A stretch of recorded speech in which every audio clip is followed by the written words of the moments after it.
And that's why I'm arguing for, us understanding our emotions and understanding how they operate and understanding how they show up in our bodies. Because it's not a bad thing either that they show up in our bodies in that way.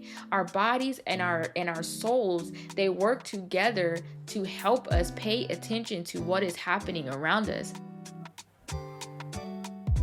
Welcome back to Renovating the Soul. I am your host, Alexandria Robinson, and I'm so glad that you're joining me today. This podcast is all about introspection, growth, and creating healthier lives from the inside out. I am a firm believer that if we do the work of looking within, we can create a more well rounded, healthier, whole, and even happier experience in life. Last episode, we talked about roots. We talked about what it meant to dig deep into who we are and looking at the very core of us. We correlated nature with humanity and the things that make us up. And we really took a lot from nature and allowed nature to show us how we can nurture and love ourselves by making sure that we tend to the parts of us that need it the most. If you haven't checked out the episode, I definitely encourage you. Today, we're moving on to a different topic. So I want to make sure that you get a chance to really use what's from that episode as we continue on throughout this season of the podcast. In today's episode, we're switching topics. You've probably already seen that the title is How Broken Souls Lead to Broken Bodies, the connection between emotions and physical health, or something of that nature, right? But essentially, what we're talking about is the mind body connection. And I always like to start with sharing with you all what made me choose these topics because I promise you, these come from me just thinking about life's experiences and the things that I've always wanted to tell people. It's like thinking about the people I've been around the most or the people that I'm closest to within proximity or relation, not necessarily close to in relationship, and taking from the experiences, my own experiences, things that I would have wanted somebody to share with me. And then also looking at, I think, what could be helpful to the people around me. And so these are personal topics that I write down. And then when I do my research, they turn into something even more because I find out that there's so much information out there. And that's how this started.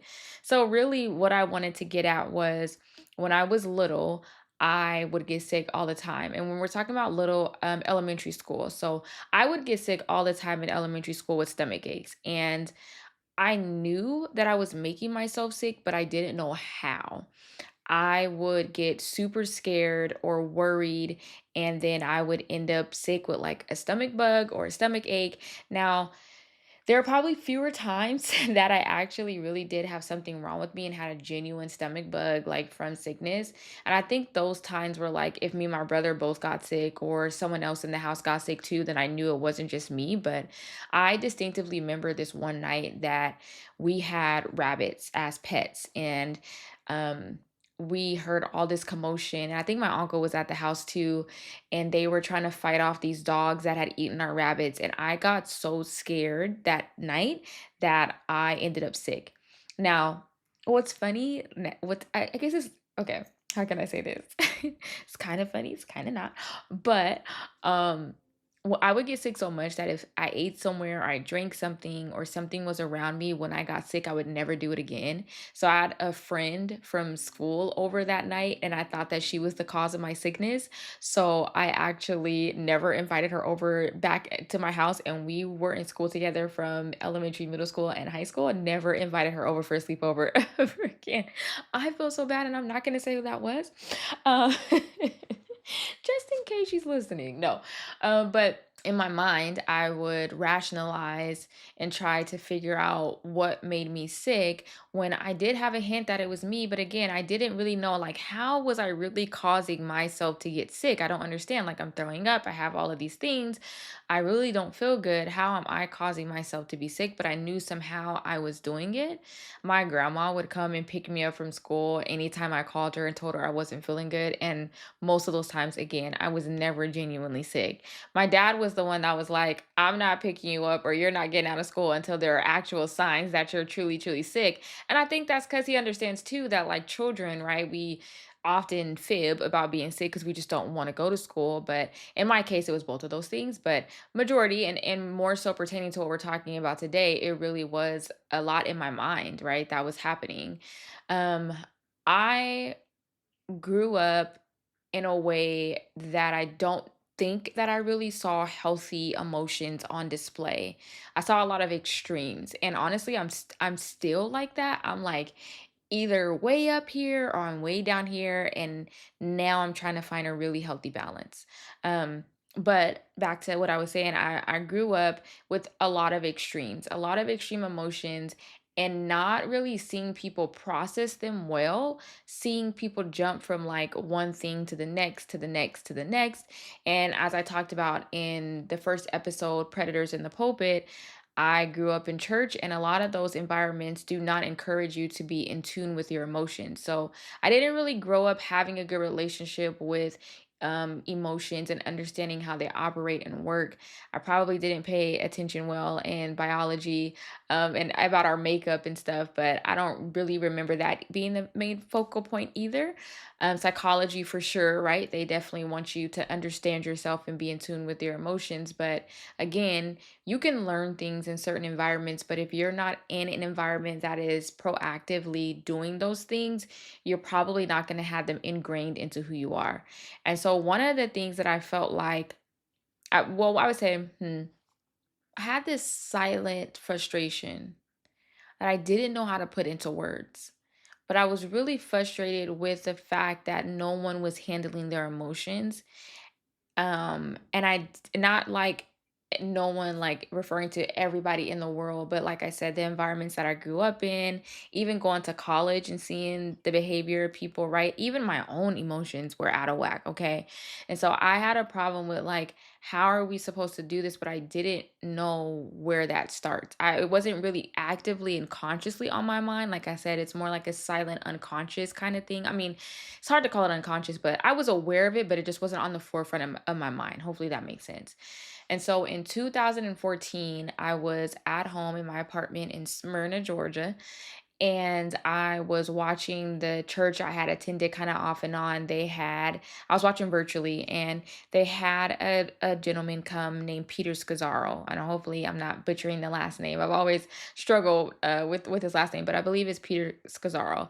And I'd never seen a like TED Talk interview esque thing on a Sunday morning.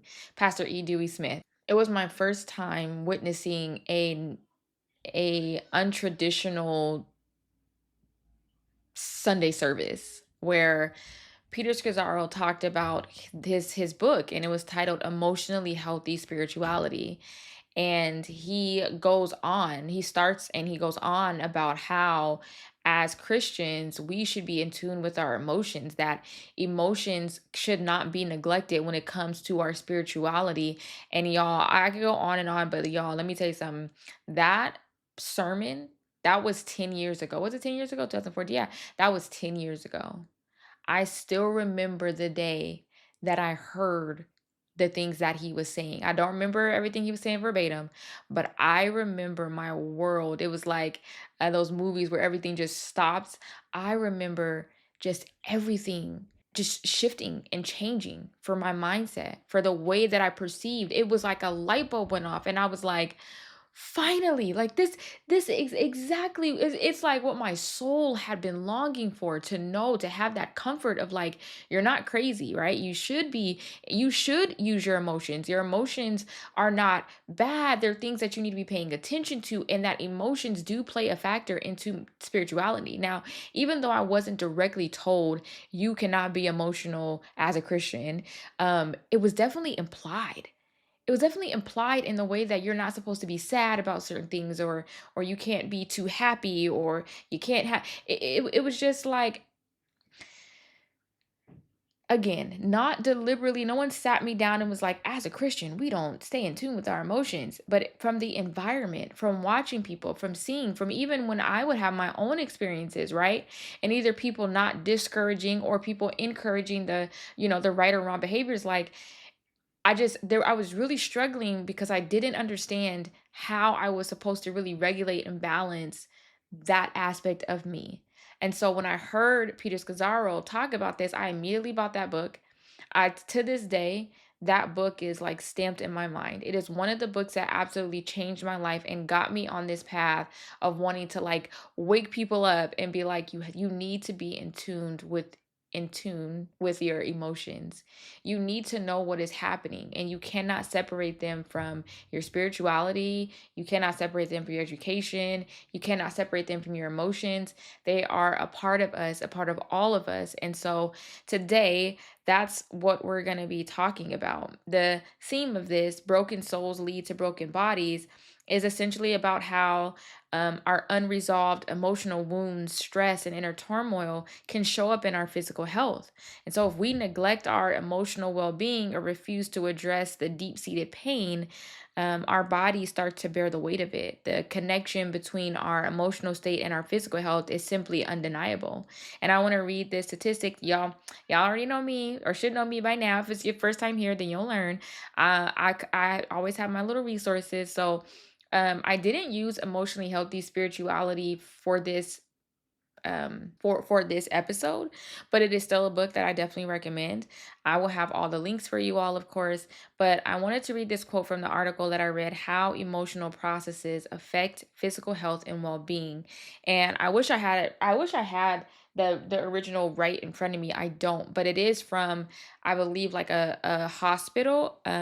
So again, I don't have that right in front of me, but it seemed like a very credible source.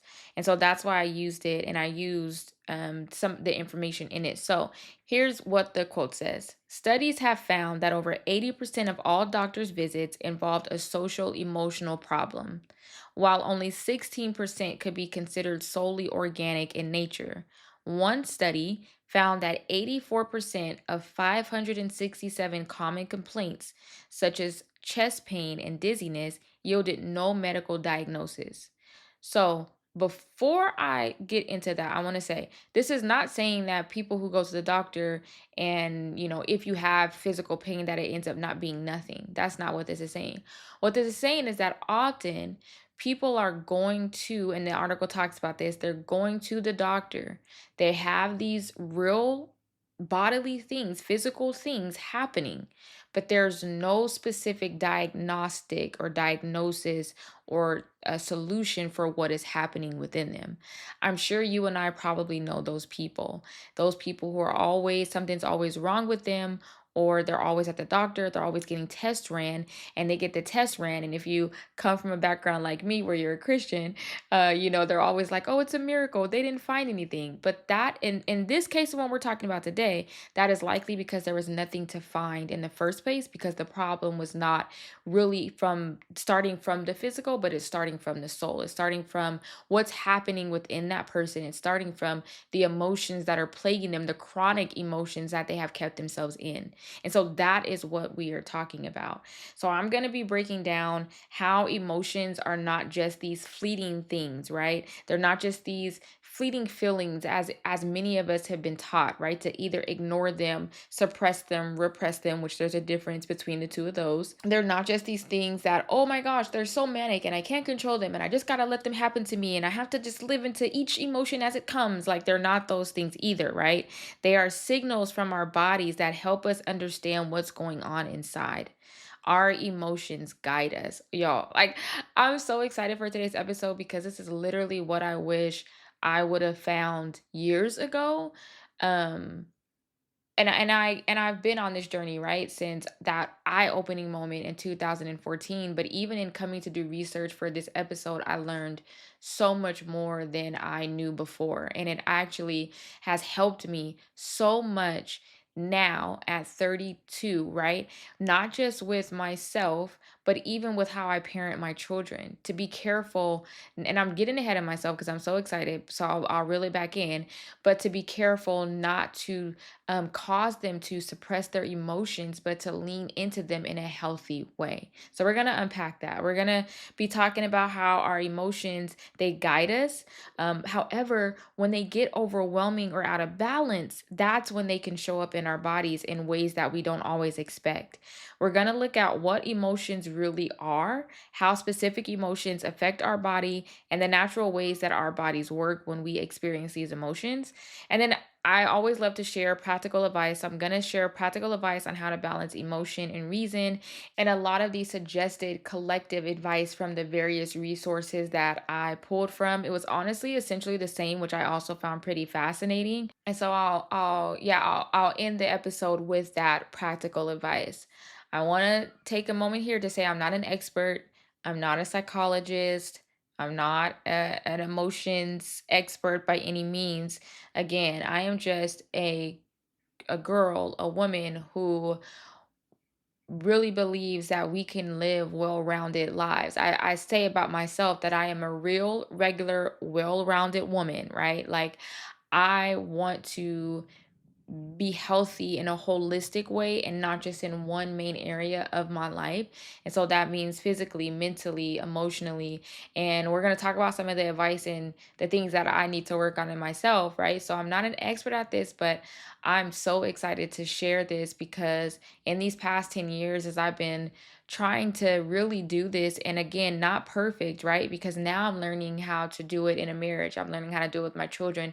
I'm learning how to do it as situations come up, right? Because I am a person who like leans so heavy into my emotions and not into reason. And it's probably one of the things that gets me into trouble the most when it comes to people, when it comes to my marriage, is that I'm so emotion focused and I allow my emotions to control me often. And so that is it's a journey, right? It's a journey. And that's what I want to encourage you all, that like doing this work, even what we're about to unpack and having to face certain emotions, having to, dig deep, it's not easy. It's very hard, but this is a marathon. It's nothing that you're going to get by the time this episode is over. You need to be gracious with yourself and love on yourself and don't beat yourself up, right? That's the opposite of what we want. This is really here so that you all can start thinking, asking yourselves questions, and obviously, right, starting to do that work of introspection. And so that's what this is all about. That's what this is here for. We're on this journey together, as I often say. So before we dive in, I do want to say some of my resources that I use. So I used a book called Emotion. It's a very short introduction on emotion. So very short introductions it's a book series that you can find, and they have tons of topics. And then I also used another book titled Why Emotions Matter. And then there's another book that I didn't use on the philosophy of emotion that I do recommend. I just didn't have enough time to really get through all of that for this episode, but that is a good book. And then there's also an article on emotion from the Stanford Encyclopedia of Philosophy. And so that's another good resource. And what you do, right, with these books is as you're reading them, you're going to notice that there are differences and there are similarities. And you have to choose from what you know, from what you research, from the facts that you find, right, from the sources that are credible. You need to compile what the foundational aspects are. And then there are nuances, right, that you can branch off to. So that's what I'm going to focus on. It's like, I'll tell you all some of the differences between the two sides, but the main meat that we're going to focus on is what collectively these people and all these different branches and different disciplines, what they have come to agree upon. Okay, so let's dive in. First, we're going to talk about what are emotions. Okay, so before we got too deep into what emotions are exactly, I wanted to just share really fast from um just this kind of fascinating fact that I found that makes a lot of sense for why there's so much but also not enough on emotion, like the word emotion. And that's because I learned that the word emotion is fairly recent. So before the 19th century, so looking at philosophers, which if you listen to my philosophy episodes, you hear me refer to these things, right? They would talk about passions, sentiments, and affections, and they would they would write about things like anger, pity, and fear. They have been writing about those things for thousands of years, but they were not lumped together. They actually would make distinctions between them, right? And almost define them against each other, right? What is this one, what it is, what it's not. Um, and then when, and I don't remember the exact person's name, but there was a point where they needed to describe emotions in a way that was not influenced by the Greek philosophers and that was not also influenced by the Christian church. They wanted something more neutral, and out of kind of I don't remember the exact history, but around that time kind of was where psychology was born. And psychology was supposed to be morally neutral. So free from the ethical framework of the Greek philosophers and also free of the religious connotation. So it had to be secular, right? And they needed a new word besides the ones that had been coming up, right? Because certain words were associated with Christianity, certain things from the Greek philosophers, as we've already said. And so the word emotion fit, but nobody really knew what it meant. In fact, there was a professor, an Edinburgh professor. He was a professor of moral philosophy, and he told his students that the exact meaning of the term emotion is difficult to state in any form of words. And when I was doing my research, essentially, like, it's still kind of confusing on when you're trying to say what is emotion, what is the word emotion, what does that mean. And so there's a lot of research already there, but there's a lot of research still being done, right? I almost like the fact that they were separated at one point instead of now just kind of being lumped together in this kind of vague, hard to explain word. But for the sake of our time, we will, refer to emotions being that, us to say this, we'll refer to the word emotions with the understanding that emotion does not define things perfectly, and it doesn't put things into perfect categories, because as we're going to learn, there are basic emotions, things that are automatic, but then there are higher cognitive emotions that may require more consciousness, more thought to them.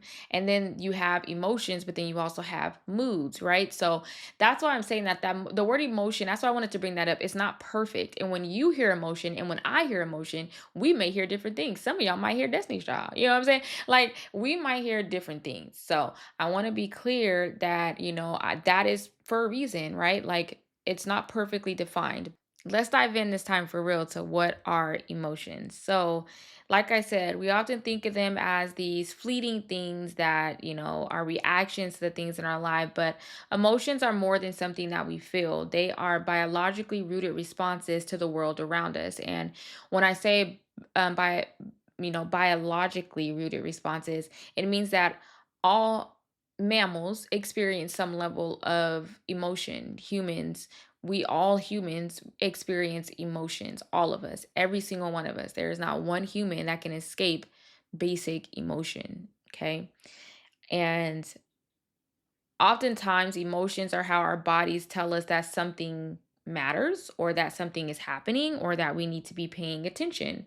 Emotions are short term and intense responses to specific events.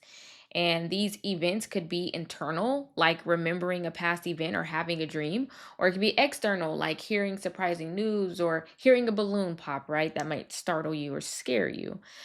Emotions trigger physiological changes. So things like might get an increased heart rate, or you might get a flushed face, or your stomach might get knots or butterflies, as we might call them. In fact, our emotions are closely tied to what is called the automatic nervous system, and this controls our bodily functions that we don't consciously think about. So, when you, like, perfect example, here we go. I was at the dentist, and I was in the dentist chair. I was pregnant. I was so nervous. I had been thinking about all the things that could go wrong. And as I'm in this dentist chair, the doctor's hand, he's an older gentleman. I've never been to this dentist. I just had a dental emergency, needed to get a tooth removed. And the dentist's hand was shaking. He's like shaking as he's going in my mouth.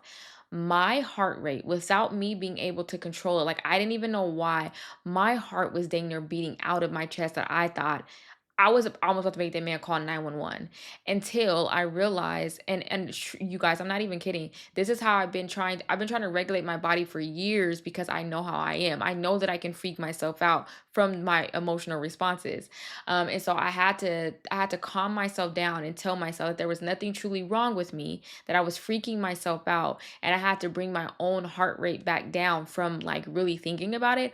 But when I say my heart rate shot up, that's what we're talking about, right? Is that our emotions are closely tied to these functions, and it's that we don't have to think about for them to happen. So our heart rate, our digestion, our blood flow, and so we might feel the emotion because our body is reacting. So, before we start talking about how some of the specific or basic emotions affect our body, I want us to remember that our feelings and our emotions are not the cause of our health problems.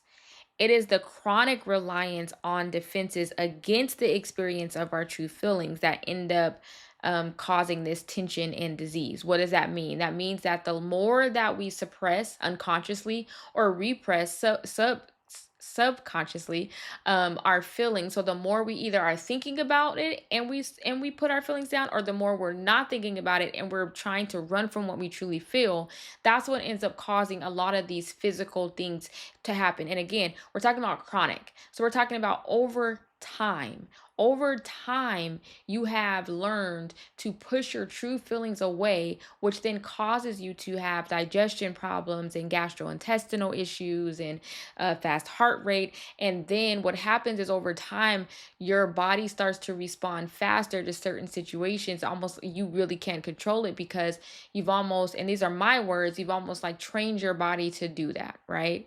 My body knows that when I get scared, like I will freak myself out over a made up story. And I have to tell myself all the time, like, girl, that didn't even happen. Like, I will go down a rabbit hole of like, oh my gosh, what's going to happen if this happens, if that happens, and that's going to happen because this happens. And then there I am, my heart's racing, I'm not feeling good. And then I'm like, oh, girl, bring yourself back, bring yourself back. So, again, it's not just that we're, pushing feelings off to the side because that's very different, right? Sometimes if you're angry, you don't need to act in the moment. You need to wait until you calm down. That's very different than constantly trying to cover up anger with something else or trying to say you're not angry when you really are, right? Again, over a long period of time.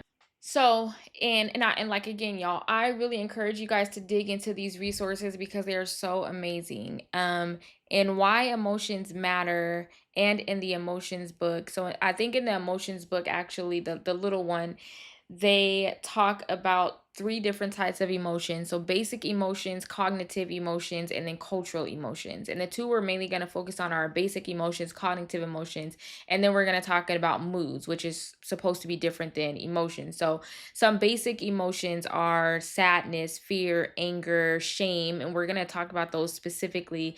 Disgust is another one, right? And these higher cognitive emotions are love, guilt, embarrassment, pride, envy, jealousy. Now, as I've already shared, there's a lot of different research on these. So some people think that some are basic, some people think that certain things are an emotion. Like I've been told love is not an emotion. Some people say it is, but it's a higher cognitive emotion, not a basic emotion. The main difference between basic emotions and higher cognitive is that basic emotions are universal and innate. So they are rapid onset and they last a few seconds at a time. Higher cognitive emotions are not so automatic and so fast as basic emotions, nor are they like universally associated with a single facial expression. So, what does that mean? It means like with the basic emotion, you can tell if someone's scared, you can tell if someone's happy, at least from looking at their face, you can tell, even if they're trying to mask what they're truly feeling, you can see some type of emotion expressed on their face. You can go to another country and you can essentially understand how someone feels by looking at them, or guess, right, how they're feeling by the way that they look. Those are basic emotions. Your higher cognitive emotions like love, guilt,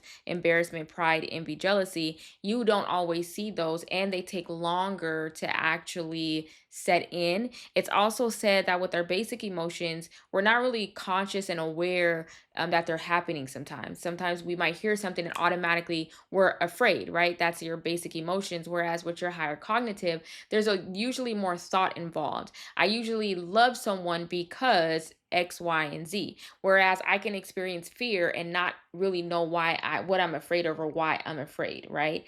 And so the higher cognitive emotions, they're still universal, but there's more cultural variation with those, and they take longer to build up, but also they take longer to die away than basic emotions. So when we talk about those cultural variations, love is one of those things where in America, love is flowers and Valentine's Day and a car, giving your, and maybe I'm just looking at too many celebrities, but love is like wrapped up in a lot of material things, but then you have true love and all of these different things, right? We see the love in the princesses and the fairy tales, whereas you might go to another culture. For example, when Disney went to Paris and they opened up their Disneyland Paris, they had all these Disney princesses and all these ideas. And the Paris, the people, the Parisians were like, absolutely not. We don't know what you're talking about. Like, this is not what we subscribe to. We don't know these fairy tale creatures. So when I say cultural variation, I'm mainly referring to the fact that love, things like love or jealousy, envy, right, can be expressed differently depending upon the culture. We're not always doing love or thinking of it in the same way, and we know that, right, from different proverbs and things of that nature that come from different places. The other thing I wanted to note about higher cognitive emotions that I found very interesting is that those emotions are more social in a way that basic emotions are not. So you can love yourself, but usually, love in the way that we're talking about involves another person. Guilt usually happens because of something you've done to someone or something you've done that you don't want someone to find out.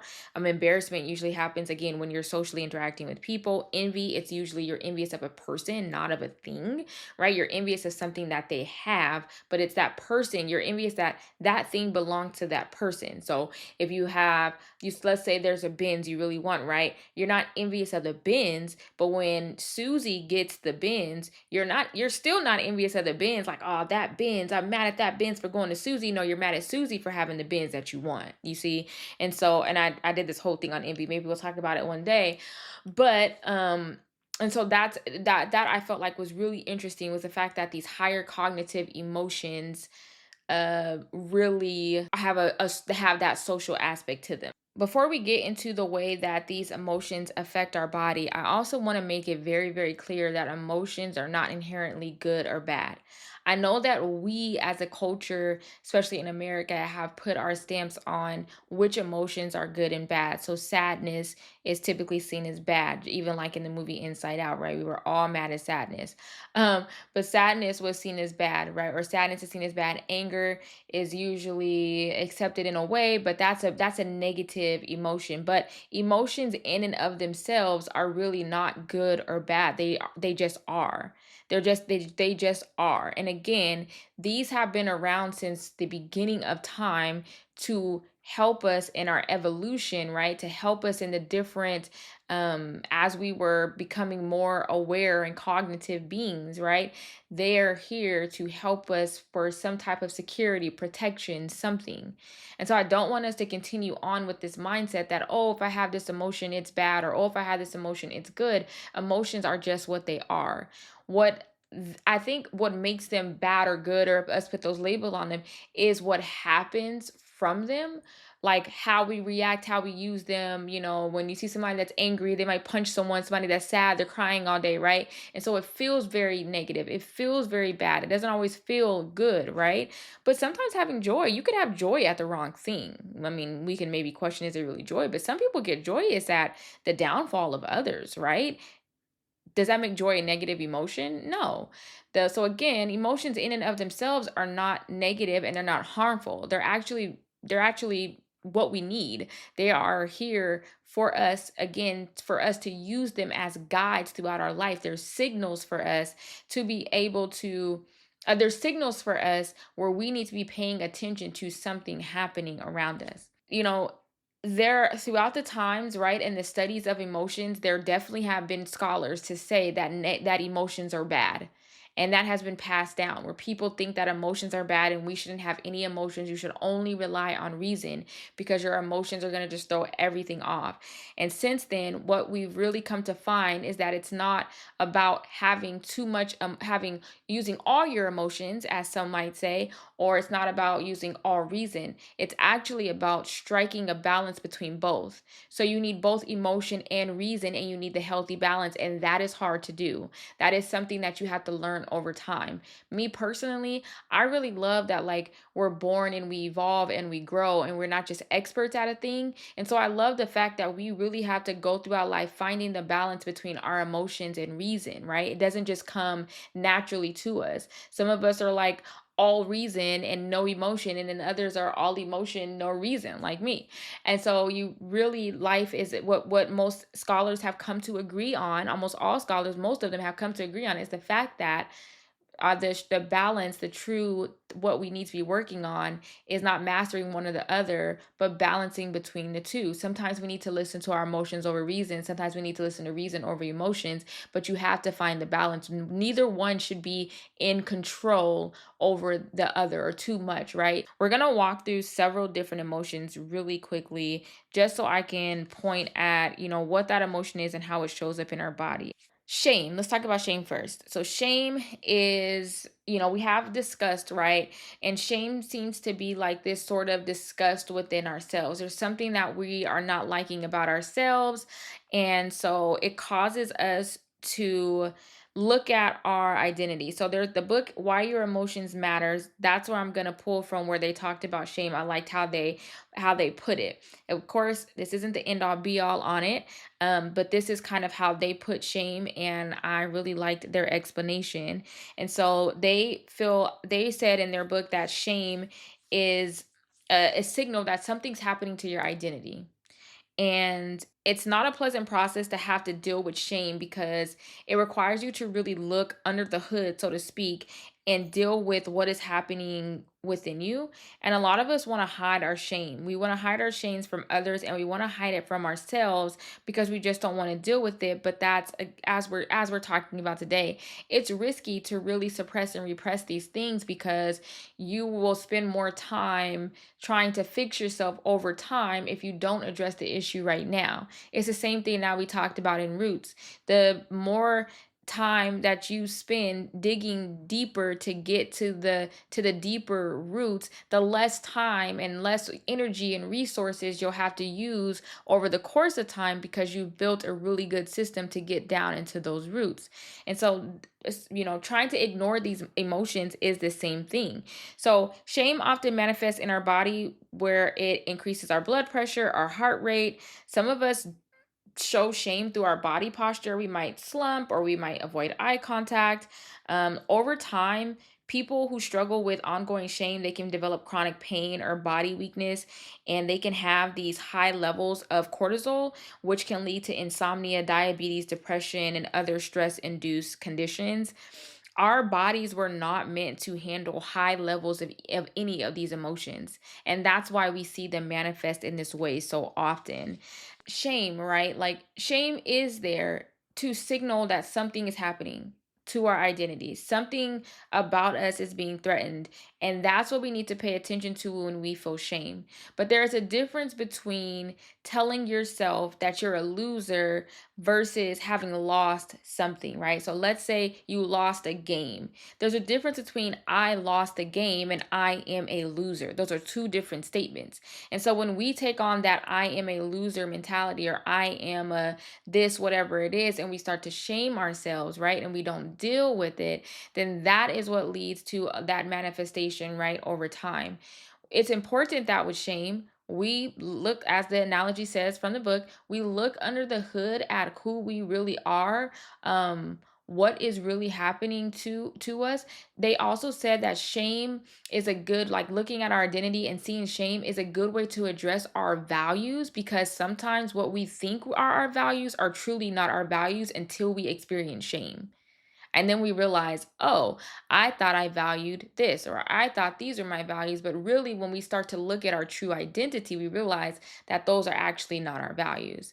And again, this is like the whole theme of this, right? Is that so many things are our whole theme of this podcast is what I mean. There's so many things that are passed down to us from other people. And so a lot of these emotions, right, and especially this one with shame, will lead us down a path of being able to better understand who we are and what it is that we feel threatened by. How beautiful of a thing is it that in a moment something's happening and that these emotions come to help show us something is wrong, right? Again, they're signals, they're guides. So let's talk about fear. So fear is a necessary emotion, even when we don't want to feel it. It is one of those things that tells us that there is something out there that is dangerous.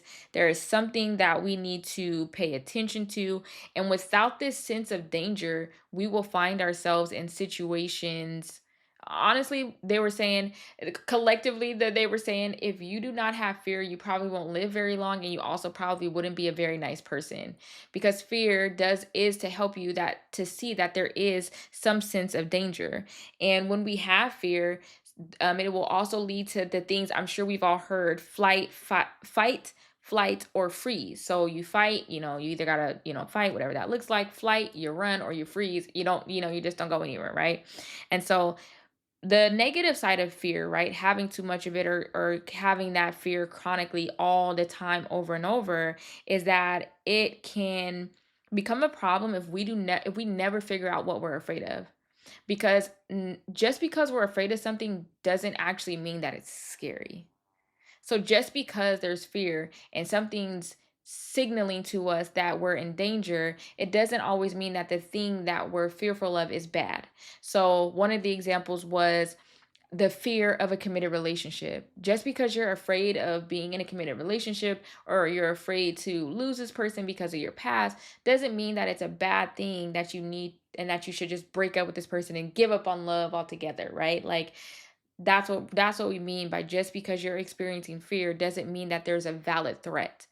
And that again is why when you are experiencing fear, you have to address and figure out what is it, and ask yourself, what is it that I'm afraid of?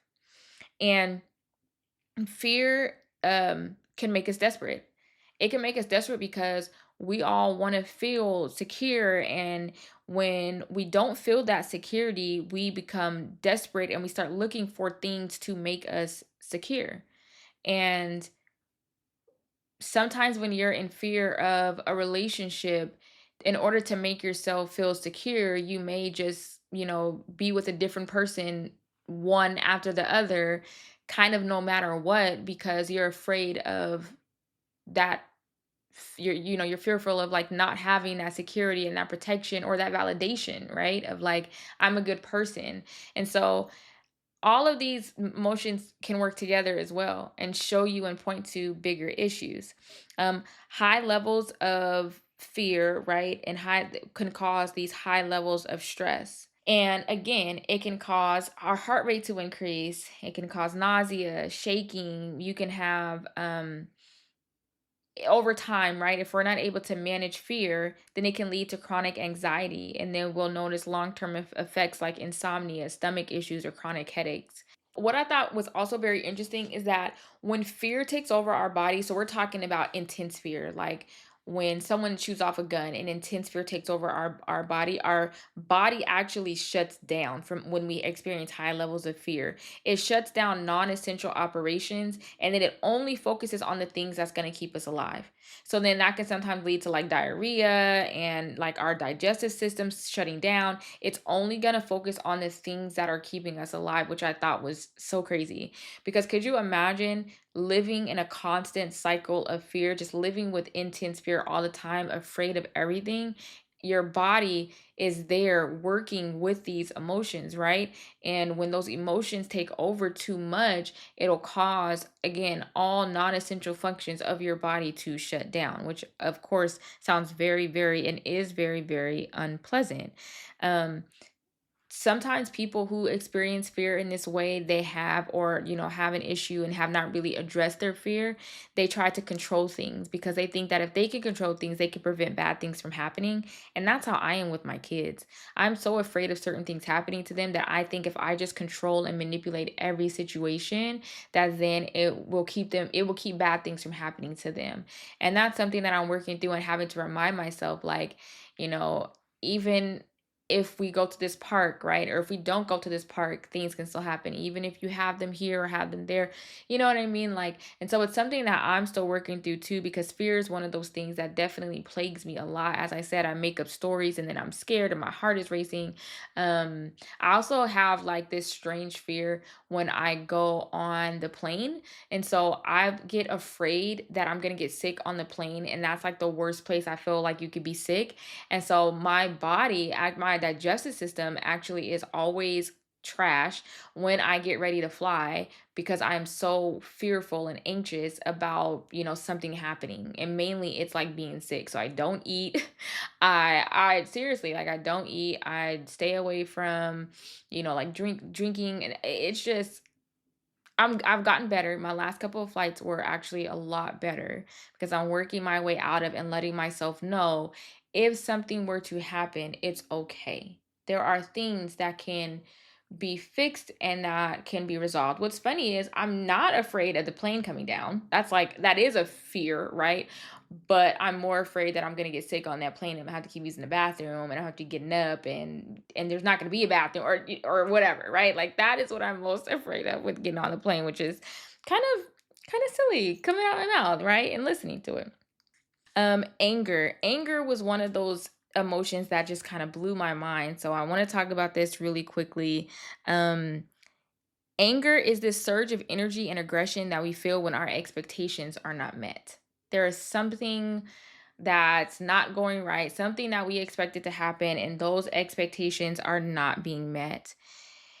Anger is an emotion, right, that can point us in the right direction if we pay attention to the signals and address it. Again, if we have chronic anger and we never address the anger, then it will lead to things like, as we've already talked about, high blood pressure, muscle tension, heart issues, heart disease, muscle strain.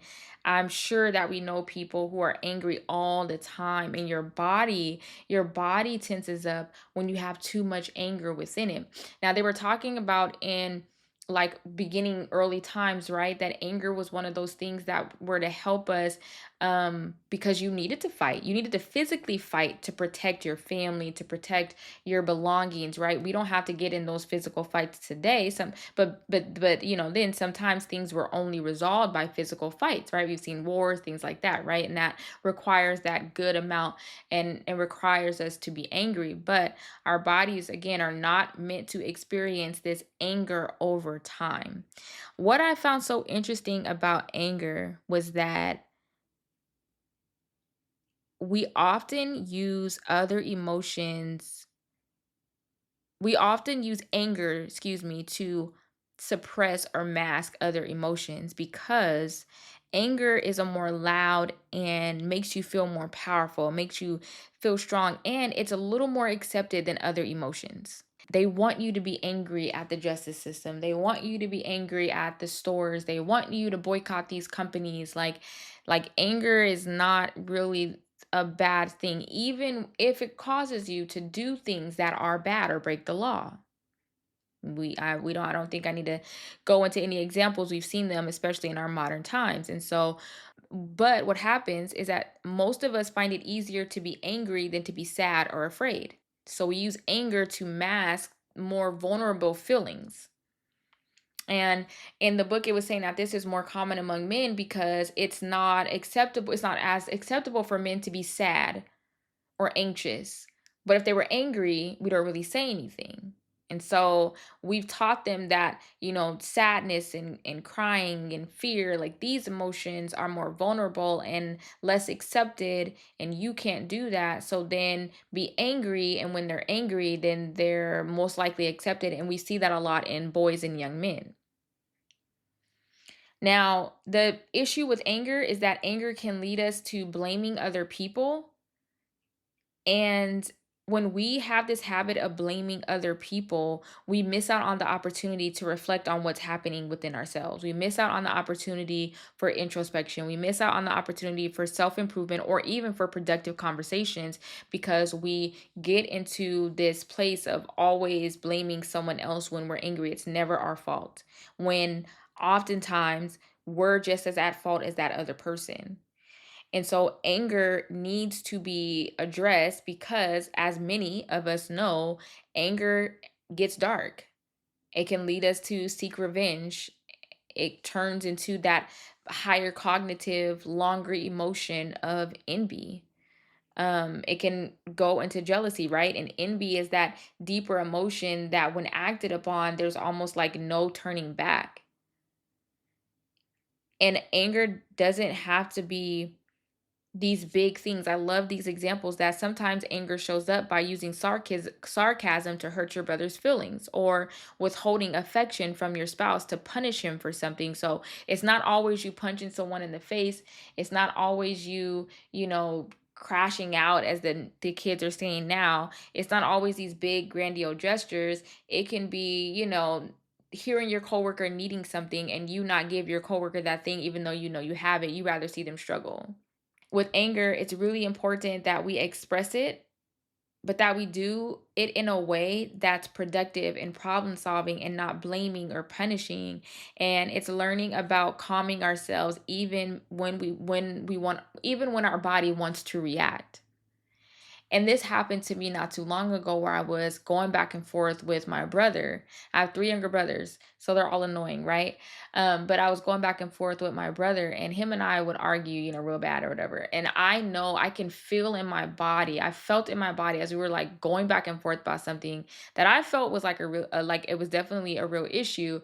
But as we were going back and forth about it, I could feel how my body starts to feel when I'm about to go in, like when I'm about to tell you off. And I had to calm myself down, and I had to just stop talking and tell myself to let it go, because I could feel myself going there and I did not want to go there. Number one. And number two, it honestly, it just wasn't worth it. So I know that I was angry, and I feel like I had every right to be angry. I feel like my anger was justified, but I didn't need to act upon that anger, and I needed to signal to my body that, hey, this is not the time nor the place. We got to chill. We got to chill. And from that, I was able to step away, walk away, and I listened to myself, and I walked through, why did that make you so upset? And I walked through it with myself. And it made sense. No, it is upsetting, right? To hear someone say certain things. That was upsetting. And I think you should be angry because, again, anger points us where the threat is, and anger can lead us to healthy justice, right? And to fairness and to things that are really important. And again, all of these emotions need to be used because there are signals, are guides, but they have to be used in a healthy amount. Obviously, you have other emotions like sadness, which, when you're sad or when you're grieving, you experience fatigue, your sleep is disturbed, you have digestive issues, you don't have an appetite, sometimes you just can't eat. And then you have things like joy, which there's differences on joy being an emotion and happiness being a mood, or joy being the joy and happiness being emotion, but happiness also being a higher cognitive emotion. So there's differences, right? But I like using the word joy. Where being joyful, right, helps us to boost our immune system, increase endorphins, and promote relaxation. Obviously, feeling joy is better than our health than constantly being in the other ones, but I still argue that you need a healthy balance of all of these basic emotions, higher cognitive emotions. They help us to understand each other. They help us with our relationships, and they signal something that needs to be fixed or done in a lot of our relationships, or in a lot of areas of our lives. Now, really fast, I want to talk about the difference between moods versus emotions. So, emotions are intense and they're short lived, mainly basic emotions. But what about moods? So, moods are generally long lasting, less intense, and they can color our perception of the world without any clear cause. So, for example, you might wake up feeling very irritable, but there's no specific event that triggered that. Moods are more about general emotional states than that can persist throughout the day, the week, or even longer. And so, anxiety and depression are an example of moods. And so, chronic anxiety or depression often stems from long lasting moods that color how we view ourselves and the world. And these moods, they can lead to like mental fatigue, physical illness, and poor decision making. I think what they're trying to understand, right, is that anxiety and depression they're built up they're built up from our basic or higher cognitive emotions, and these in particular, anxiety and depression, are built up from things like sadness and fear being constantly suppressed, being constantly pushed down. So oftentimes our sadness, and that's another thing that's a big danger, is that when we are chronically sad, when we just wake up sad and we're constantly sad, it then leads into the more serious mood for this case of depression. And then that depression is long lasting and they're harder to fight. And then you may have started off being sad because your mom died, but then you end up depressed and you don't necessarily know why. Everything kind of depresses you at that point because there's no one thing that's really tied to it. There's no really one reason. You can't even. That's why a lot of us when we're depressed, we're like, I don't even know why I'm depressed, but it starts with something back a while. And that's why I'm arguing for, us understanding our emotions and understanding how they operate and understanding how they show up in our bodies, because it's not a bad thing either that they show up in our bodies in that way. Our bodies and our souls, they work together to help us pay attention to what is happening around us in our relationships, in our lives, in our environments, in our neighborhoods, in our families, like in our homes, right? Like that's why we have our senses. That's everything is about security and protection and relationship for us. It is how we are literally wired. And if you, like me, have been taught to push those emotions down, or if you've been taught that certain things are bad, like I never liked to cry. I always thought crying was a bad thing. Never let him see you down. Never let him see you weak. Never let him see you. And it's like, why? Because then what happens is I go my life, not just in that one moment saying, never let him see me weak, but for the rest of my life, I'm like, never let him see me weak. And when that happens, then even when I'm at home, if I don't deal with it, because it's still a sign of weakness, even when I'm at home. So many times I apologize to myself for crying. And in the past year or so, I've been trying to break that habit of saying, oh, sorry. And I've been trying not to, I never liked saying that I was an emotional person. Why? We're all emotional beings. There's nothing wrong with that. Yes, I'm emotional. Now, the issue for me was that I was more emotional than I was reasonable. I let my emotions lead the show. And as one of the books stated, fear is a good guide, but it's a terrible master. And I would argue that about all of our emotions. All of our emotions, higher cognitive, basic ones, they are good signals and good guides, but they are terrible masters. They should not rule over us in a way that they influence everything that we do. We should be angry and reasonable, fearful and reasonable, sad and reasonable, joyful and reasonable, right? We should love with reason.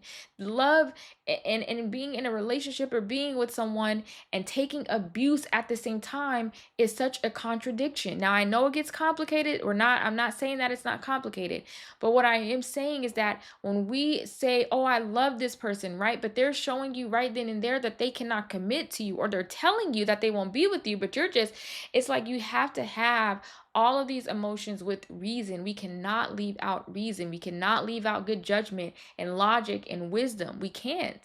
We have to be able to use our emotions wisely. We have to be able to assess the situation properly in order that we respond healthily, in order that we take care of the inside of us, and ultimately we take care of our bodies. I know so many people who go to the doctor who are constantly sick and nothing's wrong with them. As I've said earlier, nothing, I mean, I could give you a list. I can't even tell you a story about one particular person because there's so many people. And then what happens is that with our bodies and with that chronic emotion taking over, leading to these illnesses, digestive problems, insomnia, all of these things turn into real bodily issues. They turn into real, no, excuse me, health issues. So then there are procedures that need to be done. There is medicine that needs to be taken. There is, I mean, it leads to very real things. And that's why I am advocating. That's why I am encouraging. That's why I am pushing you to please get in tune with your emotions. Stop suppressing them. Stop trying to push them to the side. Stop trying to act like you are not feeling what you're feeling. Stop trying to cover it up with social media. Stop trying to cover it up with a relationship. Stop trying to cover it up with laughs and jokes. Me and my kids talk about this all the time. When something bad happens, we're just joking about it. And it's really not healthy. We should be able to say, you know what, that is so disappointing and that hurts me. We should be able to say, I am sad. But we, I would say mainly United States, like our culture has just warped us with this view, and a lot of our families and churches and the way that we grew up, they have warped us with this view that we cannot really show how we truly feel. We can't say how we truly feel because then you show your most vulnerable self. It's like it doesn't matter. You are emotional. I am emotional. We were, it is, that's why I wanted to stress in the beginning that it's biology. We are made up. We are all, every single human, emotional. Every single one of us. Not one of us can escape it. We can try to mask it, and in different cultures, they're taught to mask certain emotions over others. We could try to hide them. We could do all we can, but it does not mean that we do not experience them. It does not mean that we do not have them. And it is so important that we stop wasting all this money on these medical bills with things that we can actually sit and think about. It is hard to dig deep and have to go back and figure out why you're sad or angry. And it's not an easy thing, right? But over time, you get better. Just like you grow in your athletic skills, or just like you grow in your mental capacities, and just like you learn to read over time. You start out not knowing how to read, only being able to to sound out certain words. Then you get to this, then you're able to read chapter books, and that's the same way it is with learning how to balance our emotion and reason. We practice it over time and we get better over time. And if we look at it as a beautiful thing and not as a stressor, then we learn to embrace those things about us. We learn to lean into the emotion, not in a way where it's excessive, but in a way where we allow it to show us what is happening. What is it that I need to pay attention to? What is it that I need to learn from this in this moment right here and right now? Now, as I mentioned, sometimes wherever that place is, just as I said it in the, what I was saying when I was having the conversation with my brother, in that moment, it doesn't need, I didn't need to like sit there and pill apart my anger. I really had to put it to the side. Now, putting it to the side in that moment is different than suppressing it to never come back to it. I put it aside so that I didn't react in a way that I didn't want to, so that I didn't have a full blown out argument, because I know how we are and I know our past, so that I didn't get overly emotional and wasn't able to calm myself down because I know how my body is, right? I put it to the side. Not long after that, and even the following day, I made sure to think about it. Not only did I think about it and address it within myself, I came to my reasons, and then I talked with my husband about it. And I said, this is what I think. This is what I said. Like, am I wrong? No. Okay. Or, whatever the conversation is, right? Of like, yeah, you were wrong. No, you were wrong. Whatever it is, because you're not always in the right. I'm not always in the right. Right. And so it's not just, something, again, that you have to go at it alone. In fact, the advice, so we're getting to like how to manage these emotions and moods for your better health, one piece of advice is that you get into healthy relationships. You surround yourself with people that you can be your most vulnerable self around. We didn't talk a lot about sadness, but what I found so interesting about sadness is they said sometimes you get into the presence of someone and they're sad and you don't know what to say, so you say a cliche like, "Oh, it's gonna be okay," or "Everything's gonna be all right," or you say things like, "Everything's gonna happen for a reason," or "At least they're in a better place now," and you try to pull people away from their sadness. You try to minimize their sadness because being around someone who's sad is uncomfortable. And so we're taught that we need to be someone's cheerleader. We have to make them happy. We have to cheer them up. But what I loved that this book, Why Emotions Matter, specifically they said is that, and I'm gonna read it verbatim, but more often than not, this isn't helpful because it minimizes their experience and reinforces the idea that they should cover up their own sadness instead of fully processing it. One of the best things we can do is offer our presence and bear witness to their pain. We don't have to encourage people to cover up their things. We should be encouraging them to feel it, to be in it, because it's a real thing showing them something, right? And in those relationships, we walk alongside them to help them process, to help them, get it out, to be their shoulder to cry on, literally. Not to just come over and bring them flowers and food and take them out and say, "Come on, let's do this." Good funny example is that I had this job in 2015, and I thought it was my dream job. I got hired, and then a couple weeks later they fired me, and my friend called, and I'm like so sad, and my friend calls me, and I don't think she meant any harm by this, but she's like, "We're going out, I'm paying for you, let's go out, we're gonna go out." And I went out and I danced my butt off. Like, I had the time of my life. Like, y'all, I was out on the dance for the whole night, okay? But to this day I have problems with that company. I quite um despise them. Because I never really got a chance to really live into the sadness of the way I lost my job. I never really sat down to think about how losing that job affected what I thought was going to be the trajectory of my life. I thought that that marketing job was going to open up doors for me to then get into the field of marketing, which is what I got my degree in. And because I went out and I mastered it, has nothing to do with my friend. I feel like she did what she knew how.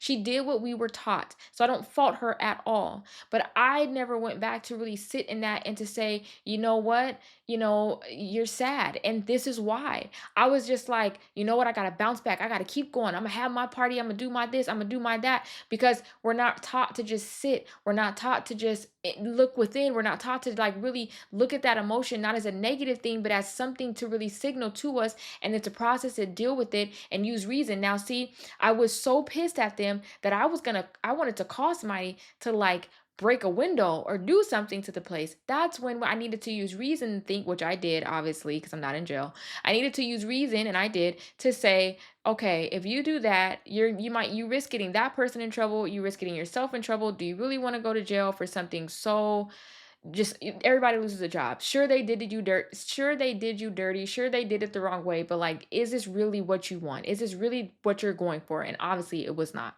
So, okay, couple of practical tips that again are common, right? Mindfulness and breathing exercises. My grandpa said years ago when we in a sermon that when you get angry, you need to count to 10. Or was it my grandpa? I don't know. Someone years ago told me that when you get angry, count to 10. Count to 10 first, and then try to deal with it. And I would say that I'm a kid that definitely had anger issues. I have dealt with those, obviously. Yes, I have definitely dealt with those. But I know myself very well. I can get pretty hot-headed. And so I try to not let myself get there, because not only do I get hot-headed, I don't I don't black out, but I like black out in the sense that I just flash, right? And I don't like the way that I feel. I don't like how long it takes my body to calm down. So I often keep myself from situations, or I keep myself from even like revving up to get there. So I would use this method of like counting to 10 in that situation to calm down and then think about, why am I angry? Like, what's going on, right? And try to work from there. There is this other technique, 4-7-8 technique, where you inhale for 4 seconds, hold for 7, and then exhale for 8, and it immediately calms the nervous system. I have not used that, but that is something that was offered, right? One of the things that I thought was so interesting is a common consensus is that regular exercise. Physically moving your body releases endorphins and it reduces the cortisol, which we talked about earlier, and that will help to boost your mood and reduce your stress. Even just walking for 10 minutes will help you to process difficult emotions. So, regular exercise was a big one. Obviously, healthy emotional expression. Do not bottle up your feelings. Expressing your emotions through talking, journaling, or even creative activities helps you release emotional tension. And we've seen this in like the axe throwing or the glass breaking, right? All of these things that are supposed to help you take that, the edge off or whatever's happening. I also loved that there was this advice that you can grab your voice notes and or voice recorder and record what it is. If you have no one to talk to, record whatever is happening to you just so you can get it out of you. I love me. I say this all the time. I love me some good old fashioned pen and paper. Write it down, because it really does help to see it somewhere or to say it somewhere to get it out of you, right? And to just put it out there. Um, and then self compassion. Be kind to yourself. Acknowledge that you're doing the best that you can, because practicing self compassion can reduce feelings of guilt and shame, which, like as we've already talked about, can negatively affect both your moods and, both your emotions and your physical health. I've already said that. Be gracious with yourself. This is a marathon, it's not something that you're going to get overnight. When I came into this realization of a lot of the stuff that I've been doing it wrong, it's easy to first fall into like, dang, how did I know? And start beating yourself up. But instead, I embrace the fact that though I have done a lot of this wrong, though I felt like I was kind of leading my boys, especially, into that idea that they can't be sad and they can't cry. Now I'm able to correct those things. Now that I have the information, I'm able to do something about it. Now it'd be definitely, I'd be remiss to just ignore it all and try to keep doing the same thing. But now that I know better, I can do better. Now that I know better, I don't have to go through my entire past and rip apart every single time I got it wrong, but I can make better choices. Again, not just for me, but for my marriage, for my friendships, and for my children and our relationship in their future. And then, you know, sleep is very critical. You need to make sure that you're eating right, that you're resting, that you're getting again, having the proper diet. Certain things affect us, certain types of food affect us more than others. That is just a plain old fact. And so you got to make sure that you're getting enough sleep, whatever that looks like for you, because I believe that we all used to go off of that 8-hour rule. But then I think there's been other studies that have come out to say, all of our bodies are different, though we have the same kind of functions and need the same basic things, but some of us may need more sleep than others. Some of us may need less sleep than others. And so eating right also affects your emotions. When you eat constantly or eating heavy foods, it leaves you feeling heavy, right? And that can leading into more of the heavier types of emotions. Whereas when you eat light, you're able to think a little better, just be a little clear. You're not as fatigued and sleepy, and when you're sleepy, right? And just, I mean, it's the same thing what they say about kids. When the kids come to school and they're tired and they can't sleep, they act out. They act a complete nut, right? Because their bodies need that sleep. So, to wrap this up, emotions are not our enemy. They are our guides, they are signals. They have literally been ingrained in our biology to help us survive, to help us grow, to help us protect ourselves. And when we suppress the very things that were here to help guide us, we lose sight of the path. We lose sight of who we are. We lose sight of reality, even. And it causes us to act in ways that we may later regret. Emotions in and of themselves are not perfect, and they're not easy to understand. It's a journey. We have to be gracious with ourselves, but we have to make sure that we have a good balance of our emotion and our reason. Not our reason for life, but reason in and of itself, logic, thinking.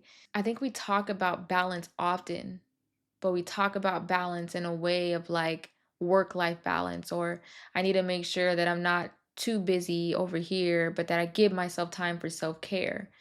I don't hear in main culture the idea that we need to have good balance within ourselves, that we need to have a good balance between our emotions and our reasons. So, how we think, how we process, how we judge, and our emotion.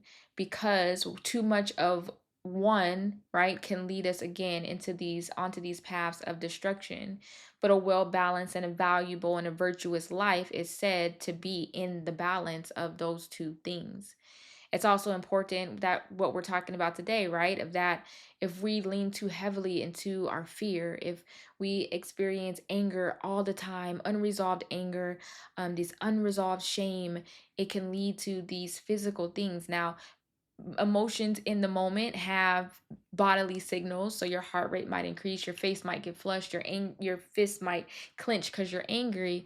But when those things again go unresolved, suppressed, and undealt with, it can lead to chronic issues. I made this episode for the people that I know, for the people that I know who also know people who have dealt with the over usage of their emotions, for the people who have constantly relied and let their emotions lead them, and having to find out now that your emotions have led you wrong. They have led you into an unhealthy place physically within your body because you've put so much emphasis on the emotion, even when you've not really taken the time to really unpack what it is that is happening.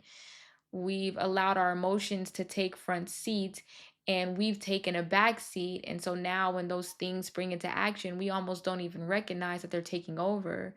We almost don't even recognize what is happening. It's something that we've been living with for so long. But I'd also want to encourage you to let you know that it's not too late. It's never too late. If you're listening to this, you have breath in your body, you're still here, you're able to work on not allowing those emotions to control you anymore. You're able to work on calming yourself and being able to self-soothe, something that is hard to do if you've suffered and lived with constantly allowing anger, fear, shame, sadness to just plague your body and your mind and your soul. That's why I titled this Broken Souls Lead to Broken Bodies, because emotions are another aspect that is within us. Though they have bodily repercussions and though we can see physical things happen from them, emotions are those intangible parts of us that are within us, that are within our souls. And when our souls are broken, when we have this unbalance of the emotions within us, then it does lead to these seemingly broken bodies, to where our bodies are out of whack and out of function and not working as they should. Now, again, as I mentioned, that doesn't always mean that if you're diagnosed with something, it doesn't always mean that that's because of the emotions. You may have a true diagnosis. You may have literally gotten something that has no reasonable explanation. But as I read earlier from that document, from the article, more times than not, doctors are seeing people that don't have any true problems with their physical body, but it's really from their soul. Recently, I watched this Christmas movie called Christmas on Call on Hallmark, and there was a woman that kept coming into the clinic. And this is before I even worked on this episode. It's really kind of crazy to think about now. There was a woman that was coming into the clinic, and she was being seen, or not the clinic, the hospital, excuse me, to be seen by the doctor. And she came and she was really sad. I don't really remember what she thought was wrong with her, but the doctor was like, I don't find anything wrong with you. And the doctor went to the head doctor of the hospital, and she went and she said something to the effects of, how do you tell your patients that the problem isn't physical, but something else? And he was like, well, what do you mean? And he said, I don't think that my patient has anything wrong with her. I think she's just sad. And that is probably the experience more often than not with a lot of doctors, which is why I think when you go in now, you see they kind of ask you different types of questions, maybe more personal questions, less about what's happening physically, but maybe more about what's happening emotionally or socially, right, in your life, because they're seeing this and they have been seeing these patterns of people who come in and there's nothing that they can find. You can run every CAT scan, you can do brain scans, you can do all the things, and yet you find nothing because truly the problem is within themselves. And that's exactly what this doctor was trying to point to. And I think she ended up pointing her to like a therapy session or like a group, some type of group or whatever for grief and sad people, adopting a dog, something it was. And when the lady went to that, she came back and her mood was completely different. Her depression and that grief that she was just living in was just completely different because she finally, obviously it's a movie, so you know, and it's a Hallmark movie at that, but she got help in that area to really realize that I am feeling the chest pains. I am hurting. I do feel something, but the cause is coming from something within, which comes from something that may have happened, a life event, an experience, something that I've been pushing off and not dealing with that I must now face. And as I always say, this is hard. It's not easy, but it is so worth it. It's so worth it to see you as a healthy and whole person who is living into a good balance of life instead of constantly being stressed or instead of constantly living in fear and trying to control every little thing or being angry and blaming everybody or being angry and just flying off into these rages.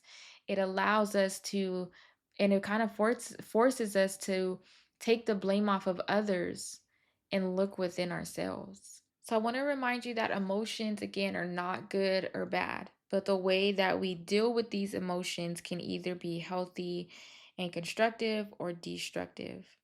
I want to read this final quote. It says, "The more one can laugh when happy, cry when sad, use anger to set firm limits, make love passionately, and give and receive tenderness fully and openly, the further one is from suffering." All he's saying there is that you have to know how to use your emotions properly as they were intended, as they were created, as they have been put inside of you. They are here to show you something. And even when there's a response in your body, they are here to show and signal you something, but they are not meant to be your master. They are not meant to control you. They are not meant to run your life. You get to make a decision in that. You get to use these guides and these signals to make healthy, proper, and correct choices. You get to use these guides along with reason to fix your relationships or to set boundaries or to get that raise or to raise your children or to communicate better with your spouse or to deal with trauma, to deal with past pains, to deal with needing to grieve a relationship or to have to face that you've been under spiritual abuse. You get to use these things in balance to deal with life, its events, and all of its experiences. And that, my friends, is such a beautiful and wonderful thing. You're not powerless. You're not at the whim of your emotions. You get to choose. I hope that you all enjoyed this episode. I know it's probably a little more, stuff, right? But there's so much research and information out there that I wouldn't even do good trying to come and act like I came up with all this stuff. No, I needed to really rely on my resources and use all the things that I read to kind of paint a good picture for you. It's definitely a topic that we may come back to because, again, there's so much richness out there. I would love to hear from you. I would love for you to reflect on maybe one of the emotions that you've heard, whether a basic emotion or a higher cognitive. But I would encourage you to look at something more basic and look at sadness or anger. When is the last time you felt one of those, and why do you think that was? What was it? And feel free to share it with me. You can follow me on Instagram at Renovating the Soul. You can email me, renovatingthesoul@gmail.com, or you can comment right on Spotify or wherever you decide to listen to your podcast, and let me know what you think. Let me know what that reflection was like for you. Let me know what you think about this episode, or what you would like me to talk about next, or later in the season. But thank you all so much for tuning in. I hope that you all feel empowered to continue doing the work of looking within. Until next time, let's keep doing the work to renovate our soul.